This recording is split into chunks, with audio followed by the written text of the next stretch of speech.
일상에 바쁜 여러분들을 대신해서 지식과 인사이트를 정리해드리는 매일 독서 매일 인사이트입니다. 오늘은 골든 그레이, 이 책에 대해서 한번 살펴보도록 하겠습니다. 골든 그레이가 무슨 뜻이냐면 골든 그레이, 회색이란 의미죠. 그러니까 50대, 60대 이후에도, 그러니까 노년에도 자신의 일을 가지고 의미 있는 사회 활동을 하는 세대, 그런 사람들, 그것을 이제 골든 그레이라고 이야기할 수 있을 것 같습니다. 근데 우리가 이 책을 단순히 노년에 유익하게 살자 이런 차원에서 바라보는 게 아니라 인생 전체의 관점에서 한번 바라볼 필요가 있지 않을까, 그런 생각을 하게 됩니다. 물론 50대, 60대 과거처럼 이제 다 살았네, 환갑잔치 잘하고 잘 죽으면 되겠네, 그런 게 아니라 아직도 이제 절반의 시간이 남아있다. 그러니까 조급하지 않게 인생을 설계해 나갈 수 있다는 것이죠. 무언가를 시작할 수도 있다는 의미예요. 근데 그걸 떠나서 20대, 30대도 마찬가지인 것 같아요. 지나간 세월들을 이렇게 되돌아보면 20대, 30대도 마찬가지로 항상 뭔가 늦었다, 조급하다, 이런 생각들을 갖지 않았나, 그런 기억들이 떠오르곤 합니다. 30을 맞이하면서 서른 즈음에 그런 노래 부르고, 무언가 어떤 면에서 늦었다는 생각, 조급하다는 그런 강박관념, 이런 것들을 갖곤 했는데, 그런 것도 우리가 이런 골든 그레이를 살펴보면서 개선을 할 수 있지 않을까, 이런 생각이 듭니다. 그러니까 노년, 장년 뿐만 아니라 청년들도 인생을 이제 변화됐잖아요. 그리고 앞으로 계속 변화해 나가고 있는 그런 과정이니까 짧은 관점에서 자신의 커리어를 바라볼 게 아니라 보다 긴 관점에서 바라볼 수 있어야 되지 않을까. 조급하지 말자, 이게 열심히 살지 말자, 그런 관점이 아니잖아요. 그러니까 하루하루 열심히 무언가를 노력하다 보면 그것에 대한 성과를 얻을 수 있는 그런 시간적 여유가 충분하다. 그러니까 노력에 대한 결과, 그것에 대해서 보다 확신을 가질 수 있지 않을까, 그런 생각을 해보게 됩니다.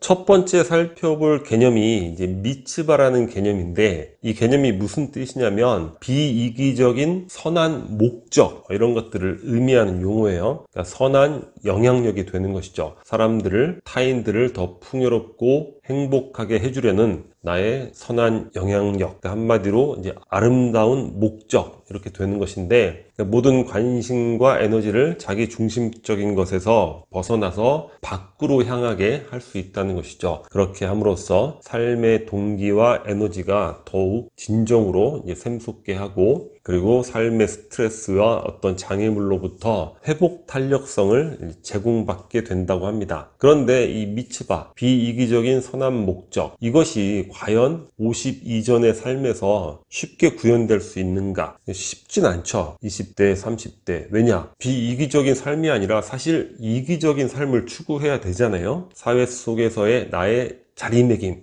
그런 것들에 고민을 해야 되고, 그러니까 이기적인 삶이라는 게 비인간적인 삶을 의미하는 게 아니라 자신을 위한 이런 측면이 더 강한 삶을 살게 되는 것이죠. 30대, 40대, 50대까지도 자녀를 양육해야 되는, 그럼으로 인해서 사실 자신을 위한 삶, 이런 것들을 더 추구할 수밖에 없는 것이고, 더 많은 비중을 가져갈 수밖에 없는 것이죠. 하지만 50 이후, 그러니까 자녀 교육에 많은 비용이 투자되는 그런 것들이 이제 끝난 시점이 될 것 같아요. 그 이후부터는 이러한 미츠바, 비이기적인 선한 목적을 가지고 삶을 영위할 수 있게 되는 것이죠. 그리고 이런 미츠바 없이는 사실 100년이라는 시간 동안 지구상에서 의미 있는 삶을 살기는 어렵다는 거예요. 끊임없이 자신의 자리매김만 계속 고민하고, 이런 삶이라는 게 평생에 걸쳐서 이루어진다면 글쎄요, 그 의미라는 게 사실 매우 희박해지지 않을까, 이런 생각을 해보게 됩니다. 그리고 이 미츠바와 수명과도 연관관계가 높은데, 이러한 선한 목적, 아름다운 목적을 갖고 있는 경우 수명이 더 길어진다는 거예요. 그 영향력은 연령, 나이, 이런 신체보다도 더 큰 연관성을 갖게 된다고 합니다. 이시영 박사도 비슷한 얘기를 자신의 저서에서 이야기를 했는데, 이러한 비이기적인 선한 목적을 갖게 되면 그 유전자 자체가 노화를 하지 않는 이런 경향이 있다, 그런 것들을 예전에 읽었던 기억이 있습니다. 우리의 미츠바에 대해서 항상 준비하고 고민해 봐야 되지 않을까, 그것이 길어진 삶을 살아가는 가장 핵심적인 대응이 되지 않을까, 그런 생각을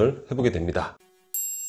후배에게 받은 모욕. 이 저자가 대학 때는 뭐 앞에 나서가지고 뭐 말도 잘하고 그랬나 봐요. 그랬는데 이제 사회생활을 하면서는 별로 이제 두각을 나타내지 못하는 것이죠. 그랬더니 대학 동문들의 이제 송년회 모임에서 후배가 이 저자를 이제 모욕을 하게 됩니다. 후배가 이제 술 기운을 빌어서 학교 다닐 때 잘 나가는 것처럼 굴더니 꼴 좋다 이렇게 이야기를 했다는 거예요. 그러니까 저자가 후배가 갑자기 저렇게 나오니까 민망하죠. 아이고 왜 그래 술 먹고. 그랬더니 이제 더 심한 말을 하게 됩니다. 아니 도대체 어디서 뭐 싸고 뭐 뭉개고 있는 겁니까? 후배들한테 추월도 당하고 이렇게 크게 모욕을 당하게 되는 것이죠. 일반인 같은 경우에는 이제 후배가 그렇게 나오면 뭐 주먹질이 나간다거나 굉장히 심하게 화를 낼 수도 있는 것인데 꾹 참았나 봐요, 저자가. 이후에 돌아와서 결의를 다지게 되는 것이죠. 그 후배에게 내가 크게 한 방 먹었는데 이걸 내가 돌려줘야 되겠다. 그래서 그 이후부터 굉장한 노력을 하게 됩니다. 매사에 집중을 하고 노력하고 얼마나 신경이 곤두섰냐면 걸음걸이 속도까지 이제 빨라졌다는 거야. 5년을 그렇게 무섭게 집중을 했더니 그 후배에게 당한 모욕 이런 것을 잊어버릴 정도로 여유로운 모습을 되찾게 되었다는 것이죠.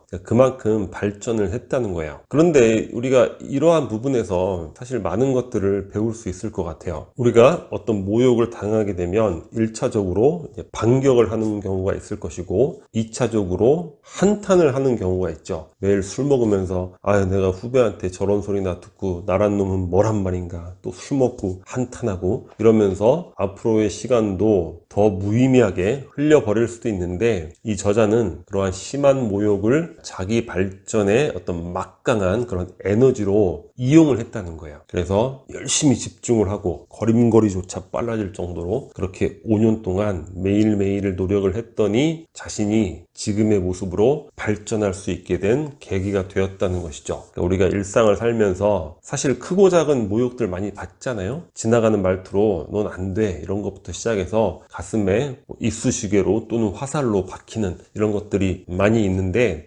그것을 과연 우리가 어떠한 애티튜드로 받아들일 것인가, 그리고 그런 에너지, 받은 에너지를 어떠한 에너지로 승화시킬 것인가, 그런 부분에 대해서 여러 깨달음을 주는 에피소드가 아닌가 그런 생각을 해보게 됩니다. 가장 뛰어난 중년의 뇌. 우리가 나이 들어가면서 아무런 근거 없이 이야기하는 것들 중에 가장 대표적인 부분이 이제는 머리가 굳어서 안 돼, 뭐 그런 이야기인 것 같아요. 새로운 것들을 공부하고 준비하고 이런 것들을 얼마든지 할 수 있는데 이 나이에 이젠 나의 머리가 굳었어, 저런 거는 중학교 고등학교 아주 팔팔한 이런 싱싱한 뇌의 상태에서만 가능한 거야, 뭐 이런 식으로. 근데 그게 아무런 근거가 없다는 거예요. 가장 뛰어난 중년의 뇌라는 거는 책 제목이기도 해요. 바버라 스트로치가 쓴 책인데 이 저자가 무수히 많은 그런 뇌 과학자들을 만나고 다닙니다. 그러면서 뇌의 변화 상태에 대해서 조언을 듣는 것이죠. 정보를 채집을 하고. 근데 그 결과를 정리한 내용이 뭐냐면 40세에서 65세 그 나이의 뇌가 가장 뛰어나다는 거예요. 그러니까 가장 뛰어난 중년의 뇌가 되는 것이죠. 물론 뭐 여러 부분에 있어서 뛰어난데 가장 핵심적인 키워드를 꼽으라면 귀납적 추론 능력이 굉장히 이제 발달해 있기 때문에 그런 것이죠. 왜냐? 이미 많은 경험을 축적을 했잖아요. 그렇기 때문에 어떠한 사항을 접할 때 이미 알고 있는 것, 그것과 새로 접한 정보, 그런 것들을 패턴 분석을 하면서 전체적인 요점을 이해하는 것, 핵심을 요약하는 것, 새로운 패턴을 만들어내는 것, 이런 것들에서 뛰어난 능력을 발휘를 하게 된다는 거예요. 그러니까 중년의 뇌는 더 똑똑하고 더 침착하고 더 핵심을 잘 뚫게 된다는 것이죠. 그래서 우리가 뭔가 새로운 도전을 하는 데 있어서 나의 뇌가 굳어서 안 돼, 특히 뭐 군대 갔다 와서 그 어린 나이에 뭐 뇌가 굳어서 안 돼, 이런 거는 이제 말도 안 되는 것이죠. 뇌는 세상을 살아가면서 계속 새로운 정보를 접해가면서 끊임없이 발전해 나갈 수 있는 것이다, 이렇게 생각하는 게 사실은 상식적인 수준으로도 맞는 정보가 되는 것이죠. 뭔가 계속 채집해 나가는데 이 뇌가 수준이 떨어진다, 이런 것들은 있을 수가 없잖아요. 고유 강점을 발현하라. 우리 아까 미츠바에서도 살펴봤지만 50세 이전의 삶이라는 것은 자신의 자리매김, 또 가족의 부양, 자녀 서포트 이런 것들로 인해서 자신의 고유 강점을 먼저 내세우기는 어려운 거예요. 왜냐? 먹고 사는 게 사실은 더 중요한 비중을 차지하기 때문에 그런 거죠. 하지만 50세 이후에는 그 누가 말리질 않는 것이죠. 20대에 나의 고유 강점이 이 사회 속에서 받아들여지는 것과 뭔가 갈등이 있을 때, 부모님의 경우는 어떻게 되죠? 내가 공부 잘하고 법대 다니는데 제가 음악을 하겠습니다. 그러면은 무슨 음악 같은 소리를 하냐? 너는 법대 나와서 법조인이 되어라. 이렇게 완강하게 이야기를 할 거 아니에요? 근데 50세 이후에는 그 누구도 뭐 말리고 자시고 할 이유가 전혀 없는 것이죠. 그래서 자신의 고유 강점을 자유롭게 결단해서 이제 발휘할 수가 있는 것이죠. 이 저자는 강연을 하는 것이 자신의 고유 강점이었다, 이렇게 이야기를 하고 있습니다. 마이클 잭슨의 예를 들고 있는데 아주 좋은 표현인 것 같아요. 나는 춤을 출 때 신성하고 영적인 어떤 힘이 내 안으로 들어오는 느낌을 받는다. 내 영혼은 한없이 고양되었고 나는 온 우주와 하나가 되었다. 나는 별도 되고 달도 되었으며 사랑하는 존재가 되었고 사랑받는 존재가 되었다. 마이클 잭슨의 고유 강점은 춤이 되겠죠. 여러분이 이것이 나의 고유 강점인가 아닌가, 그걸 확인해 볼 수 있는 방법이 이 문장에서 춤에다가 자신의 고유 강점을 대입을 해보면 되겠죠. 예를 들어서 요리다. 나는 요리를 할 때 신성하고 영적인 어떤 힘이 내 안으로 들어오고 난 우주와 하나 되고 달도 되고 별도 되고 사랑받는 존재, 사랑하는 존재가 되고 이런 느낌이 드는가, 그거를 이제 체크해보면 되는 것이죠. 일단 재미가 있어야 되고 신명이 나야 되는 것이죠. 얼룩말이 하루아침에 기린이 될 수 없듯이 우리의 고유 강점은 변하지 않는다는 거예요. 누구는 그림을 그리는 것, 누구는 음악, 누구는 글을 쓰고, 누구는 춤을 추고, 누구는 무엇인가를 만들고, 누군가는 봉사활동을 하고, 기타 등등 자신의 고유 강점을 발견하고 그거를 자유롭게 발현해낼 수 있는 시기, 그게 바로 50대 이후, 중년 이후의 삶이 되는 것이죠. 그리고 또한 그것을 발견해내야지만 전체적인 삶에 있어서 진정으로 이제 성공적인 삶을 살아갈 수가 있는 것이다. 이렇게 정리해 볼 수 있을 것 같습니다.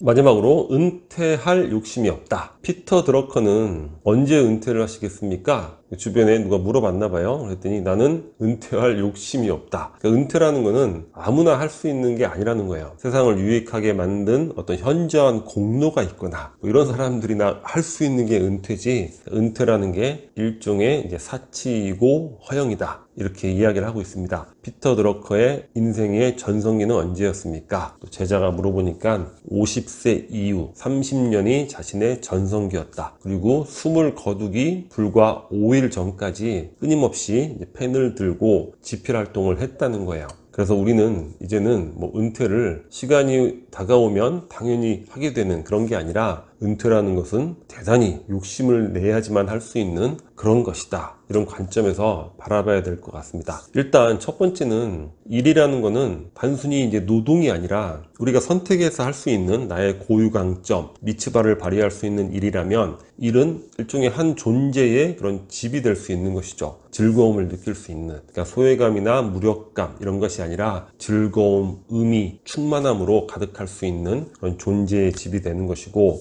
두 번째는 또 일이라는 것은 노년에 가벼운 소득을 얻을 수 있는, 그러니까 가벼운 소득으로 가볍게 사는 이런 소박한 삶, 이런 것들을 유지해 나갈 수가 있는 그런 도구가 되는 게 또 일이죠. 그리고 세 번째는 이제는 은퇴도 쉽게 할 수가 없는 거예요. 왜냐? 출산율이 급격하게, 특히 우리나라 같은 경우에는 너무나 급격하게 저하됐기 때문에 모두가 은퇴를 하고 일을 하지 않는다면 우리 사회는 이게 무슨 서해안이나 동해안에 어마어마한 뭐 유전이 개발이 된다거나 천연가스가 나온다거나 뭐 이런 자원이 생기지 않는 한 존속이 쉽지가 않습니다. 그래서 우리가 일을 해서 또 세금도 내고 건강보험도 내고 이렇게 하는 것이 우리가 살고 있는 공동체, 사회의 유지 존속 발전을 위해서 또한 할 수 있는 공헌, 책임감이 될 수도 있는 것이죠. 이러한 관점에서 우리가 또 은퇴를 바라봐야 되지 않을까, 그런 생각을 해보게 됩니다. 자, 오늘 영상은 여기서 마치도록 하겠습니다. 캐리커처가 구독 버튼이고요. 구독과 좋아요 많이 부탁드리겠습니다. 감사합니다.